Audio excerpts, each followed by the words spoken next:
শিয়ালদা এসেছিলাম, শিয়ালদা এসে এই লক্ষণদার সাথে হঠাৎ করে দেখা। আমার পোস্ট দেখে দাদা ভাই বললো যে এখানে আমি যে এসেছি এখানে সেটা বুঝতে পেরেছে এবং দেখা এই যে ভালো লাগা, এই যে দেখা হঠাৎ করেই, কারণ পৃথিবীটা গোল, যে কোনো সময় যে কারোর সাথে দেখা হয়ে যাবে। এভাবেই তোমাদের সাথেও কোনো একদিন দেখা হয়ে যাবে। তবে আমি যদি কোথাও যাই, অবশ্যই সে তার আশেপাশে যদি তুমি থাকো, অবশ্যই একটু সময় দেওয়ার চেষ্টা করবে, কারণ ফেসবুক শুধু সাময়িক, কিন্তু এই যে সামনাসামনি দেখা, এই যে একাত্মতা, এই একাত্মতাটা আমাদের সব সময় বজায় রাখতে হবে। কারণ পৃথিবীতে কখন কার প্রয়োজন পড়ে, কখন কার দরকার পড়ে, সেটা কিন্তু বোঝা যাবে না। তাই নিজের নেটওয়ার্কটা শুধুমাত্র সোশ্যাল নেটওয়ার্কসে নয়, বাস্তবিক জীবনেও বড় করার চেষ্টা করো এই সোশ্যাল নেটওয়ার্কসের মাধ্যমে, নাকি দাদা? ওকে ওকে একদম ঠিক আছে।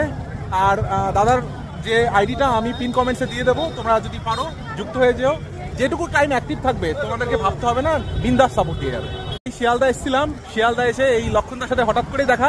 আমার পোস্ট দেখে দাদা ভাই বললো যে এখানে আমি যে এসেছি এখানে সেটা বুঝতে পেরেছে এবং দেখা এই যে ভালো লাগা, এই যে দেখা হঠাৎ করেই, কারণ পৃথিবীটা গোল, যে কোনো সময় যে কারোর সাথে দেখা হয়ে যাবে। এভাবেই তোমাদের সাথেও কোনো একদিন দেখা হয়ে যাবে। তবে আমি যদি কোথাও যাই, অবশ্যই সে তার আশেপাশে যদি তুমি থাকো, অবশ্যই একটু সময় দেওয়ার চেষ্টা করবে, কারণ ফেসবুক শুধু সাময়িক, কিন্তু এই যে সামনাসামনি দেখা, এই যে একাত্মতা, এই একাত্মতাটা আমাদের সব সময় বজায় রাখতে হবে। কারণ পৃথিবীতে কখন কার প্রয়োজন পড়ে, কখন কার দরকার পড়ে, সেটা কিন্তু বোঝা যাবে না। তাই নিজের নেটওয়ার্কটা শুধুমাত্র সোশ্যাল নেটওয়ার্কসে নয়, বাস্তবিক জীবনেও বড় করার চেষ্টা করো এই সোশ্যাল নেটওয়ার্কসের মাধ্যমে, নাকি দাদা? ওকে ওকে একদম ঠিক আছে। আর দাদার যে আইডিটা আমি পিন কমেন্টসে দিয়ে দেবো, তোমরা যদি পারো যুক্ত হয়ে যেও। যেটুকু টাইম অ্যাক্টিভ থাকবে তোমাদেরকে ভাবতে হবে না, বিন্দাস সাপোর্ট দিয়ে যাবে।